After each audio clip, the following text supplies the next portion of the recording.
ሰላም ጤና ይስጥልኝ የተወደዳችሁ ሆፕ ስኩል ቤተሰቦች እንዴት ናችሁ? በያላችሁበት የዓለም ዳርቻ ሰላማችሁ ብዝት ይበልልኝ። ይህ ሆፕ ስኩል ነው። የዚህ ቻናል አዲስ ሆናችሁ ሰብስክራይብ በማድረግ ጀምሩ። ነባር ቤተሰቦቻችን ደግሞ ላይክ እና ሼር እያደረጋችሁ እንግሊዘኛን ከመሰረቱ ማንበብና መጻፍ ለሚቸገሩት ወንድሞቻችን ታዳርሱልኝ ዘንድ ከወዲሁ አሳስባለሁ። ዛሬ ደግሞ ቀለል ባለ ሁኔታ ይዤላችሁ የመጣሁት ትምህርት ምንድነው?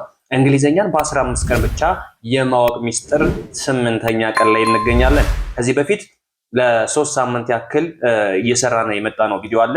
ስለዚህ እንግሊዘኛን በአጭር ጊዜ ብቻ በቀላሉ እንዴት አድርገን ማንበብና መጻፍ እንችላለን፣ ትርጉማቸውንስ እንዴት እንረዳለን፣ አንድ ቃል ቢነገረን የዛንን ትርጉም እንዴት መረዳት እንችላለን ለሚሉ ቀላል የሆኑ ሚስጥሮችንና አስፈላጊ የሆኑ ጉዳዮችን በጋራ እያየን እንገኛለን። ስለዚህ እናንተም የዚህ ቻናል አዲስ የሆናችሁ ከሆናችሁ ሰብስክራይብ በማድረግና ለሌሎች ደግሞ ሼር እና ላይክ እያደረጋችሁ ታዳርሱልኝ ዘንድ ከወዲሁ አሳስባለሁ። ትናንት ስታደርጉት ከነበረ በላይም ልዩ ትብብራችሁና ድጋፋችሁ ያስፈልገኛል። ስለዚህ ከእናንተ ጋር ምንም የማይቀነሰውን ሰብስክራይብ ማድረግ እንዳትነፍጉን እያልን ከወዲሁ እናሳስባለን። በውስጥ መስመር መማር ለምትፈልጉ ደግሞ ከዚህ ጋር በማስቀምጥላችሁ ስልክ በቀጥታ በመደወል በኢሞ፣ በዋትስአፕ፣ በቴሌግራም እንዲሁም ደግሞ ሊንኮቻችን በመጠቀም ዲስክሪፕሽን ላይ ታገኛላችሁ። በሳምንት 5 ቀን ከሰኞ እስከ ዓርብ በግል ወይም በግሩፕ እንግሊዘኛን ቀለል ባለ ሁኔታ እያስተማርን እንገኛለን። እናንተም የዚህ ዕድል ተካፋይ ትሆኑ ዘንድ እንዲሁም ደግሞ አማርኛንም ጨምሮ ከመሰረቱ ማንበብና መጻፍ ለምትቸገሩ እንዲሁም እያስተማርን ነው የምንገኘው። እናንተ የዚህ ዕድል ተካፋይ ትሆኑ ዘንድ በቀጥታ ደውሉልን፣ ታገኙናላችሁ። ዘወትር በኦንላይን እያስተማርን እንገኛለን። እናንተም ትምህርታችሁን በኦንላይን መከታተል ትችላላችሁ። አሁን ቀጥታ ወደ ትምህርቱ ነው የሚሄደው። ከሰዎች ጋር ሐሳብ ለመለዋወጥ የምንጠቀማቸው አጫጭር አረፍተ ነገሮች ምን ይመስላሉ? ይሄንን አሁን ረጋ ብለን እናያለን።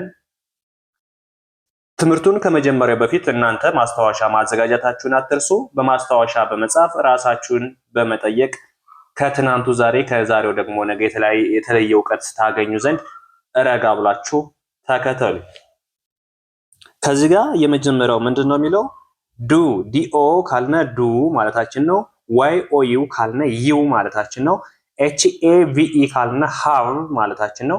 ከዛ ኤ ራሷ ነች አመልካች ነች። ኤ ኤፍ አር አይ ኢ ኤን ዲ ፍሬንድ ማለት ነው። ስለዚህ ፍሬንድ ማለት ጓደኛ ማለት ነው። ሃቭ ማለት መኖር ማለት ነው። ዩ ማለት እሱ ወይም አንተ ማለት ነው። ዱ ማለት ደግሞ የሆነ መለበላችሁ የሆነ ነገር መኖሩን ለመጠየቅ የምንጠቀምበት ነው ማለት ነው። ስለዚህ ዱ ዩ ሃቭ ኤ ፍሬንድ ማለት ዱ ዩ ሃቭ ኤ ፍሬንድ ምን ማለት ነው? ዱ ዩ ሃቭ ኤ ፍሬንድ ማለት ጓደኛ አለህ ወይስ አለሽ ማለት ነው። ዱ ዩ ሃቭ ኤ ፍሬንድ ካልነ ጓደኛ አለሽ ወይም ጓደኛ አለህ ብለን የምንጠይቀው ጥያቄ ነው። ስለዚህ በዚህን ጊዜ ምን እንላለን? ከሌለን አይ ሃቭንት እንላለን። ካለን ደግሞ የስ አይ ሃቭ ዋይ የስ አይ ሃቭ እንላለን። ካለን ዱ ዩ ሃቭ ኤ ፍሬንድ ካለን የኛ ፍሬንድ ወይም ጓደኛ አለን ከሆነ የስ አይ ሃቭ እንላለን። ከሌለን ደግሞ ኖ አይ ሃቭንት ብለን እንመልሳለን። ስለዚህ ጥያቄው ምንድነው? ጓደኛ አለህ ወይ ማለት ነው። ጓደኛ አለህ ከተባላችሁ መቼም የምትመልሱት መልስ አለኝ ወይም የለኝም ነው አይደለ? ስለዚህ አለኝ ከሆነ የስ አይ ሃቭ እንላለን። ከሌለን ደግሞ ኖ አይ ሃቭንት ኔጌሽን። ዘ ኔክስት ዚስ ኢዝ ማይ ፍሬንድ THIS ዚስ ብለን እናነበዋለን። ዚስ እንደዛ ይነበባል። ብዙ ጊዜ THIS ከሆነ እንደዛ ነው የምናነበው፣ ዚስ እንላለን ማለት ነው። ስለዚህ ዚስ ኢዝ ማይ MY ካለ ማይ ማለታችን ነው። IS ኢዝ ማለታችን ነው። ፍሬንድ ስንል ደግሞ FRIEND ፍሬንድ ብለን ነው የምናነበው። ፍሬንድ ማለት ጓደኛ ማለት ነው። ማይ ማለት የኔ ማለት ነው። ስለዚህ ዚስ ኢዝ ማይ ፍሬንድ ካልነ ይህ የኔ ጓደኛ ነው ወይም ይህ ጓደኛዬ ነው። ዚስ ኢዝ ማይ ፍሬንድ ካልነ ይሄ የኔ ጓደኛዬ ነው ማለት ነው። ይህ የኔ ጓደኛዬ ነው። ስለዚህ ዚስ ኢዝ ማይ ፍሬንድ አንድ ጓደኛችን ለማስተዋወቅ ስንፈልግ ሌላ ሰው ዚስ ኢዝ ማይ ፍሬንድ ስሙን እንጠቅሳለን። ዚስ ኢዝ ማይ ፍሬንድ አበበ፣ ዚስ ኢዝ ማይ ፍሬንድ አስቴር፣ ዚስ ኢዝ ማይ ፍሬንድ አለሙ ማለት እንችላለን ማለት ነው። ስለዚህ ዚስ ኢዝ ማይ ፍሬንድ ካልን ምን ማለታችን ነው? ይህ የኔ ጓደኛ ነው፣ ይህ ጓደኛዬ ነው፣ ይህቺ ጓደኛዬ ነች ማለት እንችላለን። ጾታ አይለይም። ዘ ኔክስት አይ አንደርስታንድ ዩ ይህ ማለት UNDERSTAND ምንድነው የምንለው? አንደርስታንድ ብለን ነው የምናነበው። እሺ አንደርስታንድ። ስለዚህ አይ አንደርስታንድ ዩ ካልነ ምን ማለታችን ነው? አይ አንደርስታንድ ዩ ካለ አንድ ሰው ተረድቻለሁ ወይም ተረድቸሻለሁ ማለት ነው። አይ አንደርስታንድ ዩ ካለሽ ተረድቸሻለሁ፣ በቃ ሌላ ከዚህ በኋላ መናገር አያስፈልግሽም ወይም አይጠበቅብሽም እያለ ነው። ስለዚህ አይ አንደርስታንድ ዩ ካለ ተረድቻለሁ ወይም ተረድቸሻለሁ ማለት ነው። ኦኬ ዘ ኔክስት WRITTE ራይት።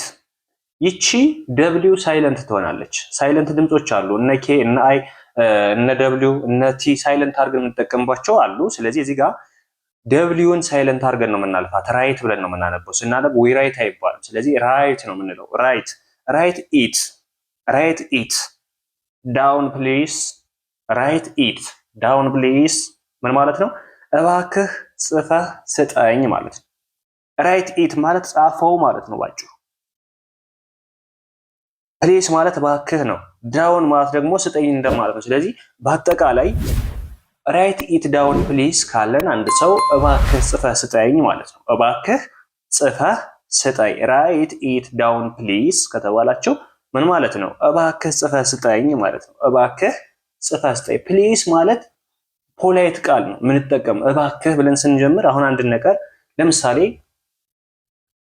እስክሪብቶ ስጠኝ ለማለት ብንፈልግ ጊቭ ሚ ኤ ፔን ከምንለውና ፕሊስ ጊቭ ሚ ኤ ፔን ምንለው በጣም የተለያየ ነው። ምክንያቱም ጊቭ ሚ ኤ ፔን ማለት እስክሪብቶ ስጠኝ ማለት የቁጣ ድምጽ ነው። ባጭሩ ዝም ብለን እስክሪብቶ ስጠኝ ማለት ነው። ነገር ግን ፕሊስ ጊቭ ሚ ኤ ፔን ብንል እባክህ እስክሪብቶ ስጠኝ ስንለው ከልባችን የሆነ የምንስብበት አለ ማለት ነው። ከንግግራችን አንድን ሰው ከልቡ እንዲያዳምጠን የምናደርግበት ነው። ስለዚህ ፕሊስ ማለት እባክህ ማለት ነው። ስለዚህ ፕሊስ ጊቭ ሚ ኤ ፔን ብንለው እባክህ እስክሪብቶ ስጠኝ፣ ያ ሰው መቼም እባክህ ተብሎ እምቢ አይልም። ነገር ግን እስክሪብቶ ስጠኝ ብንለው ደርሰን ላይሰጠን ይችላል ማለት ነው። ስለዚህ እነዚህን ብዙ ጊዜ መጠቀም እንችላለን። በተለይ ፕሊስ የሚለውን አዘኔታ ቃል የያዘ ስለሆነ ብንጠቀምበት መልካም ነው። ዋት ዱ ዩ ሚን? ዋት ዱ ዩ ሚን ምን ማለት ነው? ዋት ዱ ዩ ሚን ምን ማለት ነው? ምን ማለት ነው? ዋት ዱ ዩ ሚን ማለት ምን ማለት ነው ለማለት ስንፈልግ ነው። አንድ ነገር የሆነ ያልገባን ነገር ስንፈልግ ምን ማለት ነው እንላለን አይደለ? ስለዚህ አንድ ሰው ሲጠይቀን ኢቭን ምንም ማናውቅ ሆነን እንኳን የሆነ ጥያቄ ሲጠይቁን ዋት ዱ ዩ ሚን የበለጠ ማብራሪያ ዲስክሪፕሽን ይሰጧችኋል፣ የበለጠ ማብራሪያ ይሰጧችኋል። አንድ ነገር ሳይገባችሁ ቀርቶ ዋት ዱ ዩ ሚን ብላችሁ ላኩላችሁ ወይም ጽፈው ሲልኩላችሁ ማለት ነው። ባጭሩ እንግሊዘኛን የምትረዷቸው መስሏችሁ ወይም በደንብ ያልገባችሁን ነገር ለመረዳት ስትፈልጉ ዋት ዱ ዩ ሚን ብላችሁ ጻፉላችሁ። የዛኔ የበለጠ ማብራሪያ ይሰጧችኋል። ከነበረበት ይልቅ የበለጠ ማብራሪያ ስትፈልጉ ዋት ዱ ዩ ሚን የምትለውን ቃል ተጠቀሙ። በጣም ጠቅማችኋለች፣ ወሳኝ ነች። ቤተሰብ እስካሁን ሰብስክራይብ ያላደረጋችሁ ካላችሁ እንደው ከትህትና ጋር ነው የምጠይቃችሁ። እንደምታዩት እይታው በጣም እየቀነሰብን ስለሆነ ሰብስክራይብ እያደረጋችሁ ለሌሎችም ሼር ማድረጋችሁን አትዘንጉ። ምናልባት እውቀታችን በዛ ልክ እናንተ በምትፈልጉት ልክ ላታገኙ ትችላላችሁ። ነገር ግን የኛን እውቀት ደግሞ መሰረት አድርጎ ብዙ የሚፈልጉትና ማንበብና መጻፍ የሚፈልጉ ልጆች ስላሉ ለእነሱ ይደርስላቸው ዘንድ ላይክ እና ሼር ማድረጋችሁን አትርሱ። እንቀጥል።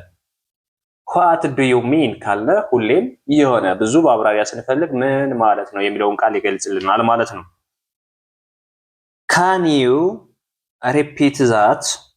ካን ዩ ሪፒት ዛት ማለት ዛት ማለት ይሃ ማለት ነው፣ ወይም ይሄ ማለት እንደማለት ነው። ዛት ይሃ እንደማለት ነው።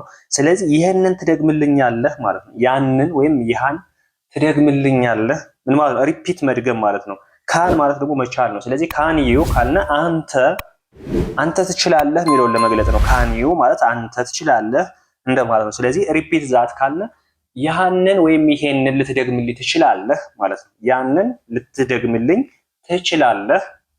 ካን ዩ ሪፒት ዛት ማለት ይህንን ነገር ልትደግምልኝ ትችላለህ።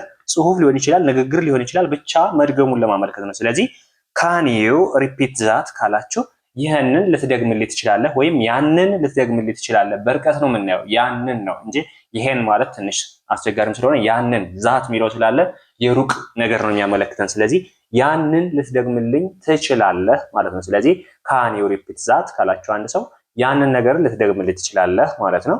ከዚህ በመቀጠል ስፒክ ስሎሊ ፕሊዝ speak slowly please እባክህ በዝግታ ተናገር ማለት ነው። እባክህ በዝግታ ተናገር። ምናልባት እኔ በዚህ አጋጣሚ የጮኩባችሁ ከሆነ ይቅርታ። ስለዚህ እባክህ በዝግታ ተናገር ምን ማለት ነው? speak slowly please speak slowly please እባክህ በዝግታ ተናገር ማለት ነው። እዚህ ጋር ደግሞ I like it ማለት ይህንን እወደዋለሁ ማለት ነው ባጭሩ።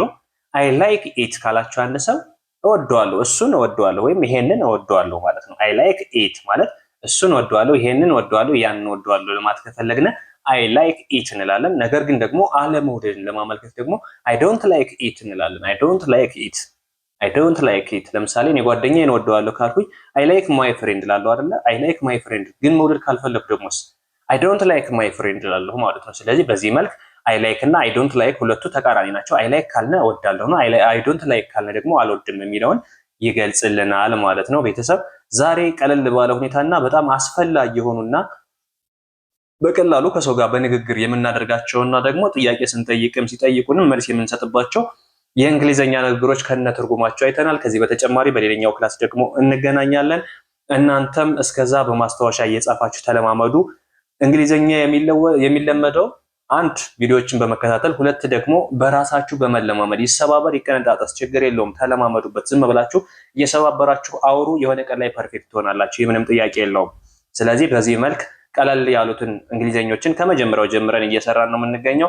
በውስጥ መስመር መማር ለምትፈልጉ ደግሞ ከመሰረቱ ከማንበብና ከመጻፍ ጀምሮ ፊደላትን ከመለየት ጀምሮ በግሩፕ አሊያም በግል በእናንተ በምትፈልጉበት በማንኛውም ሰዓት በኦንላይን እያስተማርን እንገኛለን። በቀንም በማታም ኦንላይን ትምህርታችን እያስተማርን ነው የምንገኘው። እናንተም በኦንላይን ትምህርታችሁ መከታተል የምትፈልጉ ካላችሁ በቀጥታ ደውሉልን ትችላላችሁ። አሊያም በኢሞ በዋትስአፕ በቴሌግራም የምታገኙ ነው የሚሆነው። ስልካችን ዲስክሪፕሽን ቦክስ ላይ ታገኛላችሁ። ከዚህ በተጨማሪ ደግሞ አንዳንድ ቪዲዮዎች ላይ ደግሞ ወደ ውስጥ ገባ ብላችሁ ስታዩ ከላይ የተጻፈ ስልክ ስላለ እሱንን ሴቭ በማድረግ ልትደውሉልን ትችላላችሁ ማለት ነው። አብራችሁኝ ስለነበራችሁ ከልብ አመሰግናለሁ። በሌላ ክላስ ከምንገናኝ መልካም ጊዜ ይሆንላችሁ።